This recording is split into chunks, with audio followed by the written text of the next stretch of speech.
की बात की। अरे बहुत बढ़िया सवाल आपने। देश के प्रधानमंत्री पोडियम से कहते हैं महिलाओं का सम्मान, भावुक हो जाते हैं। लेकिन उन्हीं की सरकार के शासनकाल में गुजरात में बिल्किस बानो का जो रेप हुआ उसमें 11 दोषी पाए गए थे। उनको आज हिरासत से बाहर कर दिया गया और फूलमालों से स्वागत कर दिया गया। यही आपके शासनकाल में महिलाओं का सम्मान है। हाथरस में रात में महिला को, उस बेटी को, हमारी बहन को जला दिया गया। यही आपका महिलाओं का सम्मान है। हिंदुस्तान की जनता सड़कों पे है। आपको दिखाई पाकिस्तान दे रहा है। पाकिस्तान और मुगलों का अगर नाम न ले तो आपके पेट में खाना नहीं पचता। मुगलों के द्वारा लाल किले का प्राचीर बनाया हुआ है और देश के प्रधानमंत्री टोपी पहन के भाषण देते हैं तब नहीं याद आता। आपको जो लग रहा है देश के प्रधानमंत्री जो 15 अगस्त को उनकी वजह से देश में तिरंगा, अरे तिरंगा सबकी जान है। आप क्या तिरंगे के नाम पे आप देश में राजनीति करने का काम करते हैं? कहीं ना कहीं ये देश के प्रधानमंत्री हमारे तिरंगे को भी बेचना चाहते हैं। आप बताइए, आपने देखा होगा अखबारों में 5 करोड़ से ज़्यादा बीजेपी के कार्यालय से तिरंगा बिका, या आखिर क्या 25 रुपये कीमत आप अपने झंडे को, कमल के फूल के झंडे को आप फ्री में बांटेंगे और देश के तिरंगे को आप बिक्री के लिए तरनाया करेंगे? क्या लाल किले के प्राचीन से आपने जो कल संबोधन किया ये एक प्रचारक का संबोधन था? देश के प्रधानमंत्री का ये दायित्व होता है कि वो लोग देश की जनता के साथ बात करें, देश की जनता जन जन की आवाज की बात करें, गरीब तबके से लेके अमीर तबके का बात हो। लेकिन कहीं ना कहीं देश के प्रधानमंत्री ने केवल अपनी राजनीतिक रोटियां सेंकने के लिए उन्होंने इस संबोधन को किया। क्या 83 मिनट का जो संबोधन था वो देश की जनता के लिए था? महंगाई का कोई संबोधन था? बेरोजगारी का संबोधन था? शिक्षा का संबोधन था? आपका हर सबका साथ सबका विकास कहां चला गया? आपने केवल जाति और धर्म के नाम पे आपने देश में राजनीति का एजेंडा किया। आखिर क्या देश के प्रधानमंत्री को अंतरराष्ट्रीय लेवल पे पूरे विश्व से हमारे राजदूत भारत में आए हुए थे और आपने उनके सामने केवल परिवारवाद और भ्रष्टाचार की बात की?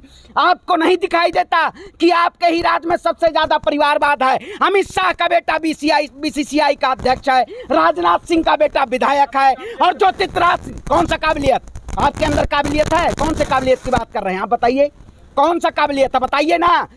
पत्रकारिता का आप चश्मा लगा लिए हैं। ज्योतिरादित्य सिंधिया का बेटा बनेगा राजस्थान क्रिकेट बोर्ड एसोसिएशन का अध्यक्ष और गरीब का बेटा खेत जोतेगा, यही बताना चाहते हैं आप बताइए हैं? महिलाओं की सुरक्षा सम्मान की बात की। अरे बहुत बढ़िया सवाल आपने। देश के प्रधानमंत्री पोडियम से कहते हैं महिलाओं का सम्मान, भावुक हो जाते हैं।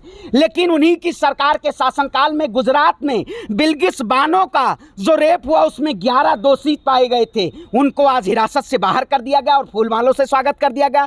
यही आपके शासनकाल में महिलाओं का सम्मान है। हाथरस में रात में महिला को, उस बेटी को, हमारी बहन को जला दिया गया। यही आपका महिलाओं का सम्मान है। अरे देश के प्रधानमंत्री से जुमला ले लो आप भी भाई। रोज जुमले की बौछार चल रही है। मोदी जी आते हैं, फेंक के चले जाते हैं, अंधभक्त लपेट के अपने घर में बैठ जाते हैं, और कंगना रनावत 2014 में आजादी मिली है और आजादी मना रही है 75वां।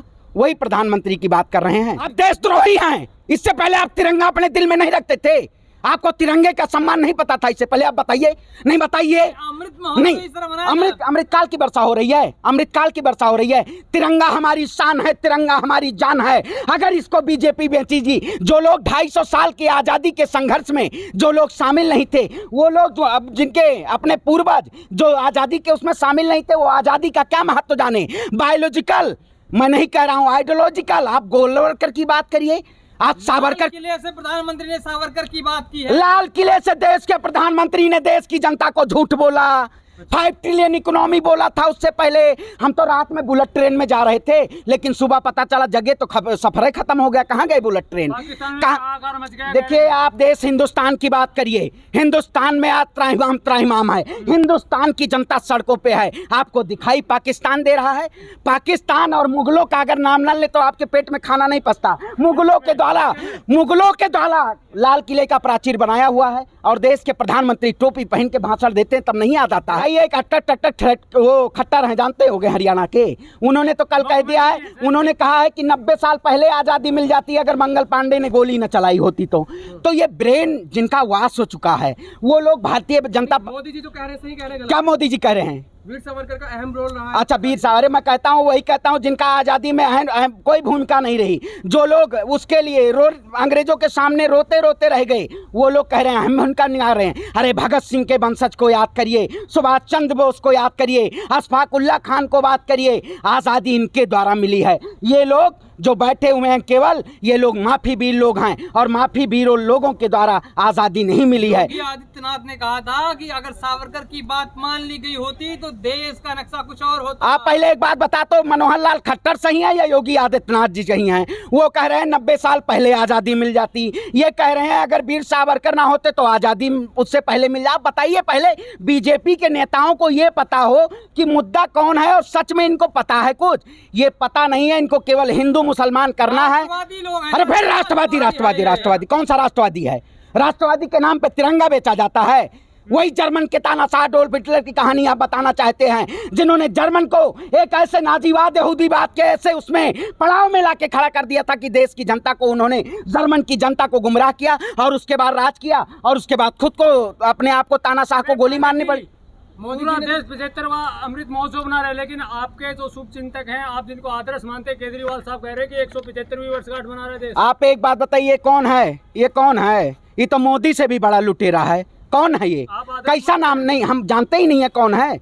कौन है ये? हम नाम नहीं जानते हैं। दिल्ली के सीएम है। नहीं, हम जानते ही नहीं है भाई, हम जानते ही नहीं है। वही है, सत्संग की बात कर रहे हो, सत्संग झुंझुना बजाओ, हम नहीं जानते। ऐसे लोग बात मत किया करिए। देश में मौजूदा, देखिए, देश में मौजूदा जो हालत है, जो केंद्र में सरकार है, उनकी सत्ता में बैठी हुई है क्योंकि उनके वायदे बड़े बड़े हैं। अगर वो वायदों से नदारत अगर होना चाहते हैं तो 2022 में किसानों की आय दोगुनी होनी चाहिए, बेटी बचाओ बेटी पढ़ाओ की बात होनी थी।